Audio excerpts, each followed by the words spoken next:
maximum time for this portion of the meeting shall be 30 minutes. Individuals shall not be permitted to address topics which the council has heard previously on the agenda. The president may assign a topic raised by individuals during the privilege of the floor to the appropriate council member and or request the city clerk to contact the member of administration and be responded to by the next council meeting. At this time, we will start the privilege of the floor. Please state your name and address for the record.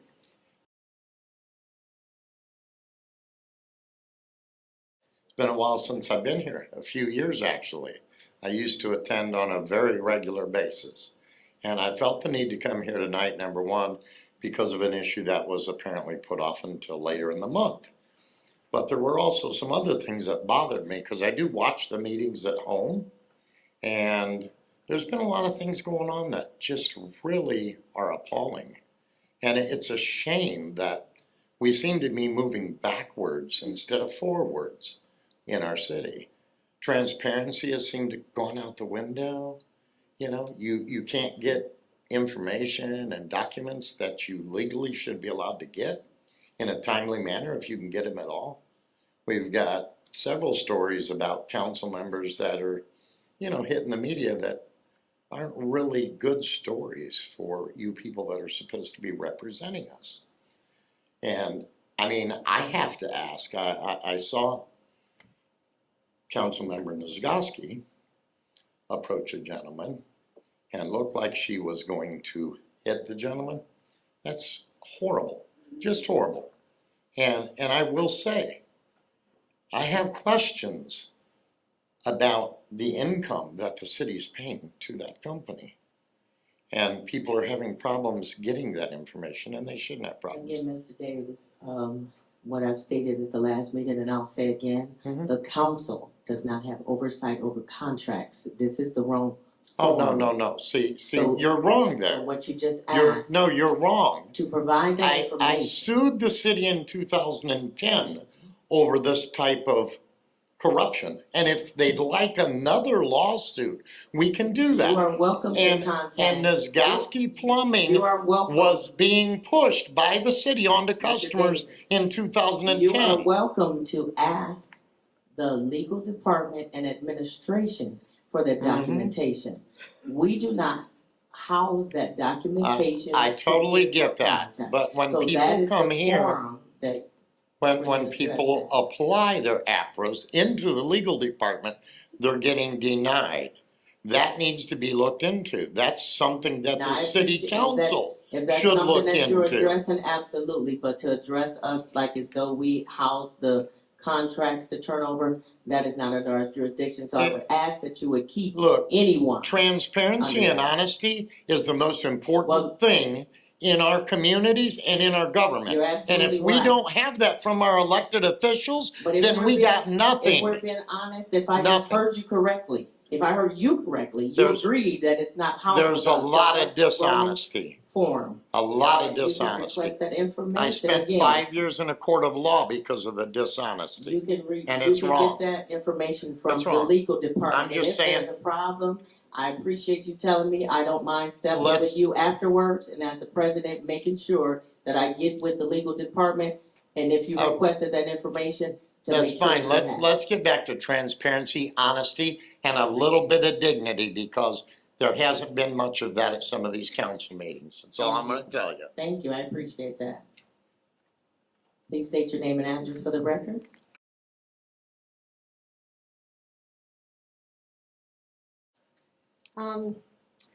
As I stand here, I'm exercising the most important right we have as Americans. It's the First Amendment right to free speech. It's so important to the Founding Fathers, they made it number one. You may not like me. You may not like what I have to say. You may disagree with it. I still have a right to state my views uninterrupted. Quote, an environment that is not safe to disagree is not an environment focused on growth. It's an environment focused on control. It's a quote from Wendy Jade. I am here to remind you that censorship is the first act of dictators and the death knell of democracy. I'll say it again. I'm here to remind you that censorship is the first act of dictators and the death knell of democracy. Another quote, fear and monarchy pair nicely, but democracy means you have to work with people you may not like, but you must still believe are your equals. And a fearful people never trust the other side.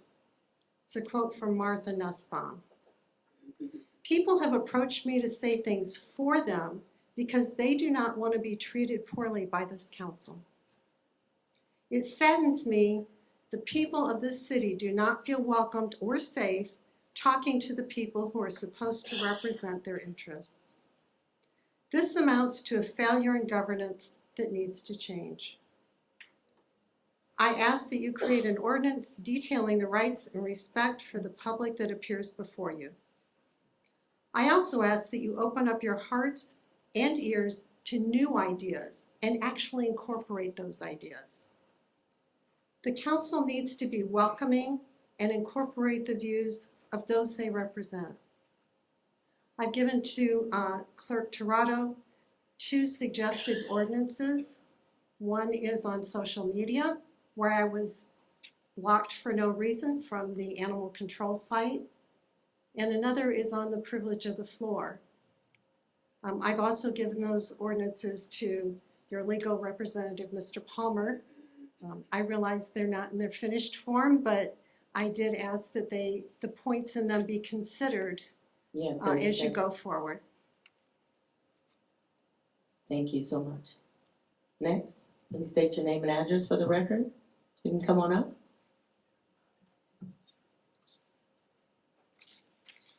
Good evening.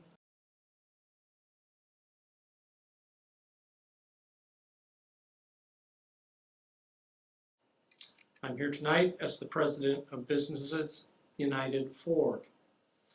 We are a corporation representing over 20 South Bend businesses. We are seeking fairness for the truly homeless in our community, as well as greater fiscal responsibility from our local government. And lastly, fairness and freedom for all media platforms to share and report on the actions of our government. All this is transparent for the genuine improvement of the city of South Bend. A month ago, Businesses United 4 sent an email to each of you requesting a meeting with us individually to hear our initiatives to help solve many of the homeless issues within our city. We have email receipts from you showing the messages were delivered to your official city addresses.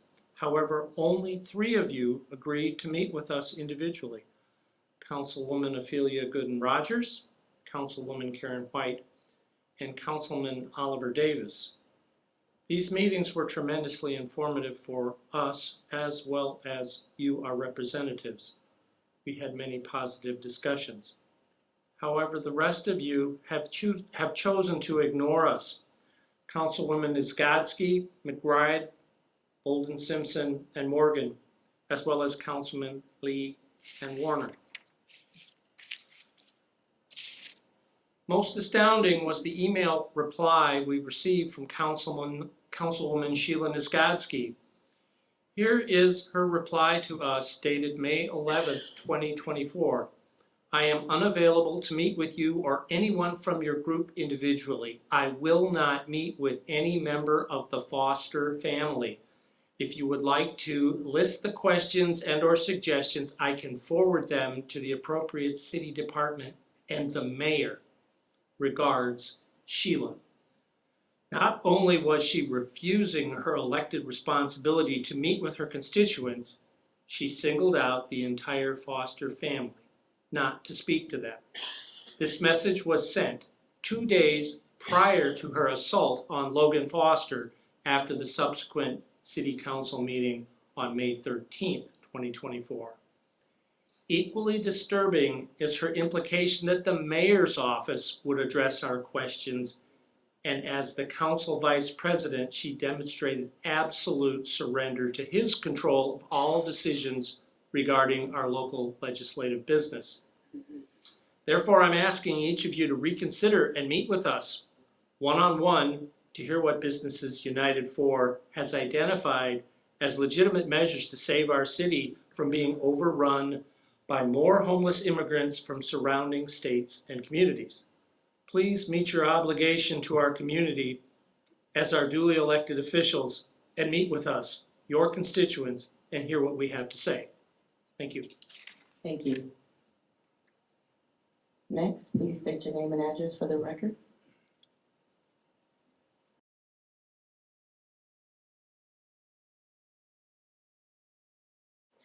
And I'm coming just as a concerned citizen. I did see the video that's on public social media on Ms. Niskowski on the attack of Logan Foster. It's a concern from a public view from your citizens that you represent.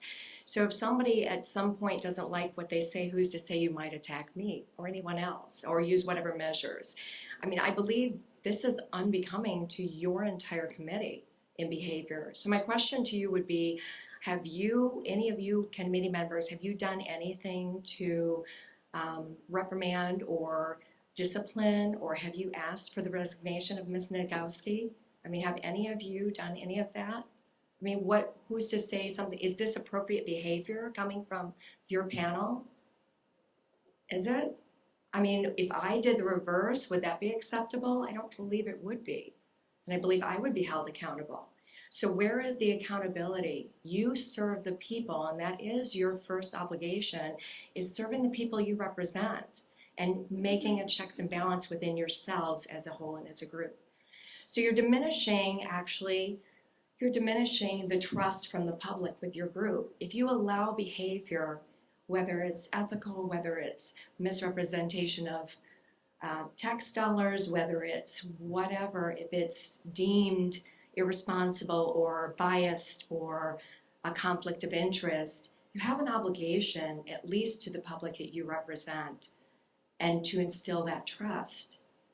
So I thank you for your time, but please consider, I would ask that you please consider, what have you done? Are you doing anything? Because if you choose to do nothing, then each and every one of you approves of that behavior, and I find it unacceptable of all of you.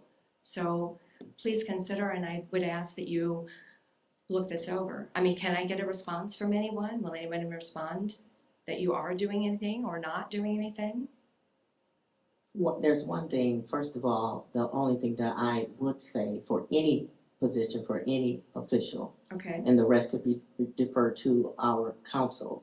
However, when it comes to an elected official, no matter what, whether they're the council, Mishawaka City, when a person is an elected official, they're elected by the people.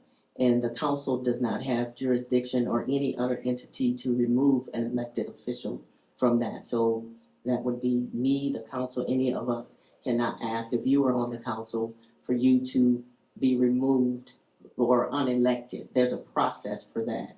And that would be, I could defer over to the parliamentarian. There is a rules committee and there's also a process. And of course, there have been some, through that process, the parliamentarian could talk further about it. But if there's a complaint, it is passed on to the council and the committee looks into every complaint.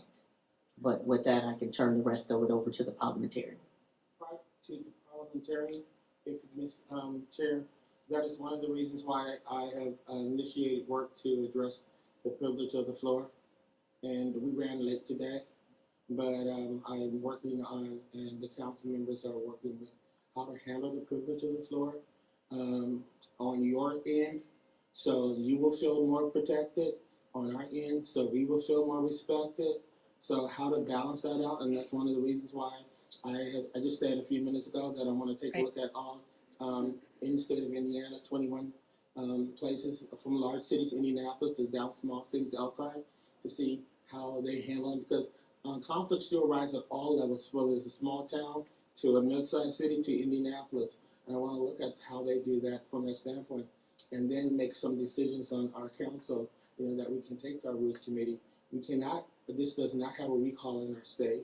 We can remove people from committee chairs and those kind of things, but we cannot remove people from that. But there are different ways that can be handled. But that whole process is something that I would like for us to include as we look at how to handle the privilege for and interpersonal relationships with our community, with us, including emails, how to handle emails and everything else, and whatever things. So that's what I publicly have said that I wanted to do to address that, because that was not only that night, but other nights we've had where we've had to look at that and how to better that. So you have no code of ethics? Like No, you as a group have We no do have code a of code ethics? but that's where we want to make sure that that is handled in an appropriate way. And then the rules committee, because of the other thing, ran late today, okay? Sure, I And so understand. therefore, this whole discussion is a part of that whole loop, where it's not just personal with only against one person, but how do we address that for all of us, okay? And how do we deal with that? And in that discussion, we will then have how we can handle those kind of things. But that way, it's not a discussion where it's personally singled out from that standpoint. And I think I recognize what you're talking about.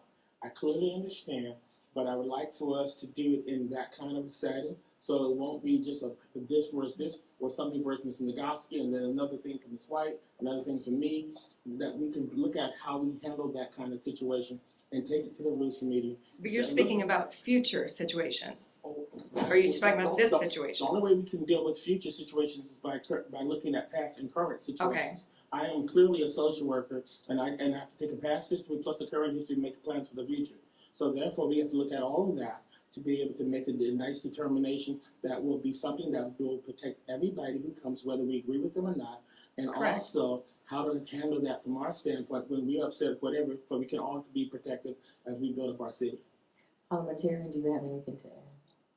Yes, the complaint system that President McBride referred to, one of the first steps is a preliminary Microphone. investigation. We can't hear you. He can't hear you. Your mic's not on. You have that button? Push that button. Yeah. The complaint system that President McBride referred to is the process by which complaints can be filed against council members. One of the first steps in that process is a preliminary investigation. Everything through the preliminary investigation is confidential by city ordinance. Okay, so each individual can file a complaint. Is that what you're saying? Yes, And no individual will know about anybody else's, correct. correct? Okay, okay. But my question is, so is this just null and void? Nobody's gonna pay any attention to this situation? Or is this part of what you are talking about? So going forward with the committees that you're putting together to discuss the changes, is this part of whether there will be something done? I think what I stated was that we have been receiving some Concerns. information coming in, and so that is the first start that the parliamentarian is talking about. Okay, So from that point, that answers that question. Yes, ma'am. so it's not dropped. Okay, all right, I appreciate your Thank you. time. Thank you. Thank you. Next, please state your name and address for the record.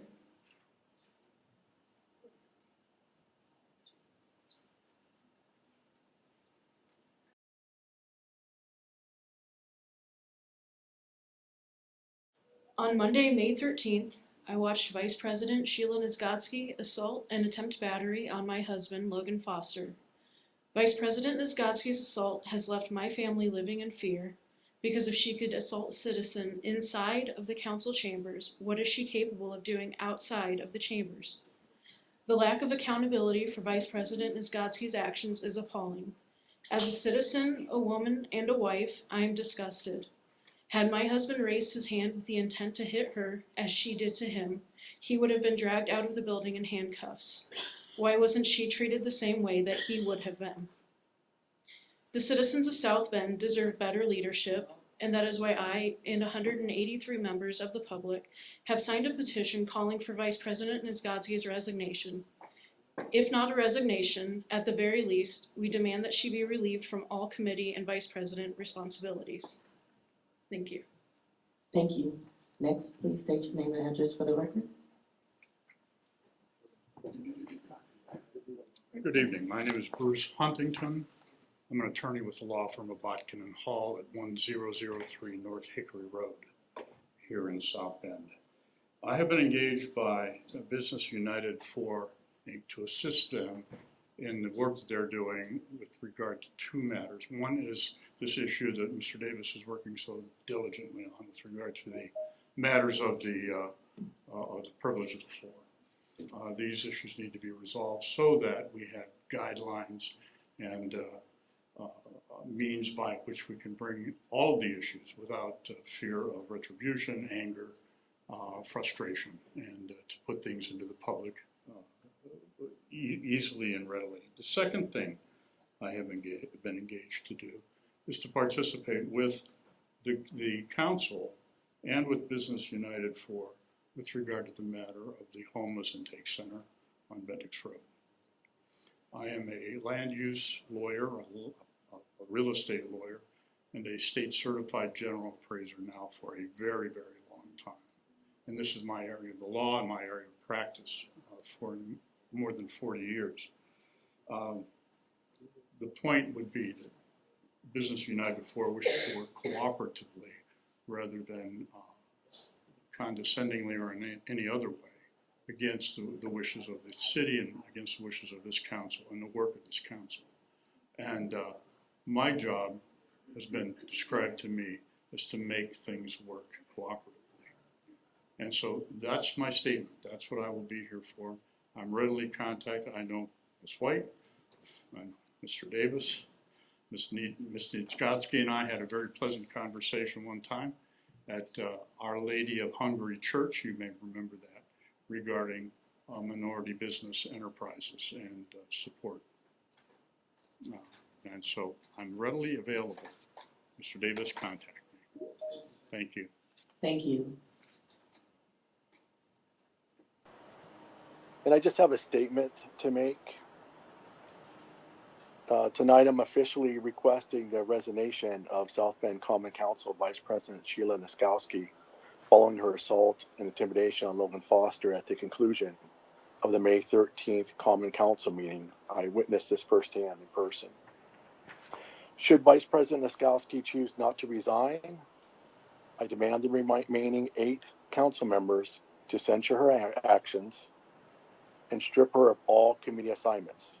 Furthermore, I insist that this vote be conducted in a public forum so the community, the people of the city, the citizens can be fully informed about which council members condone assault, intimidation, and the suppression of free speech.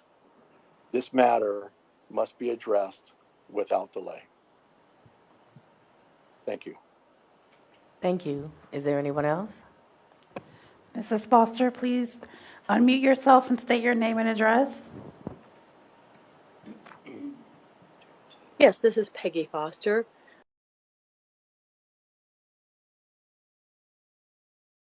I also have a statement very similar.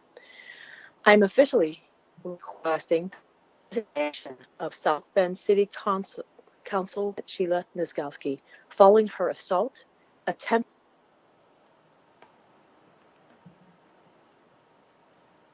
of the May 13th Common Council meeting. Should Vice President Niedzgodzki choose not to resign, I compel the remaining 8 council members to censor her actions and strip her of all committee assignments. Furthermore, I insist that this vote be conducted in a public forum so the community can be fully informed about which council members condone assault, attempted battery, and intimidation, along with the suppression of free speech. This matter must be addressed without delay. Thank you very much. Thank you. Is there anyone else?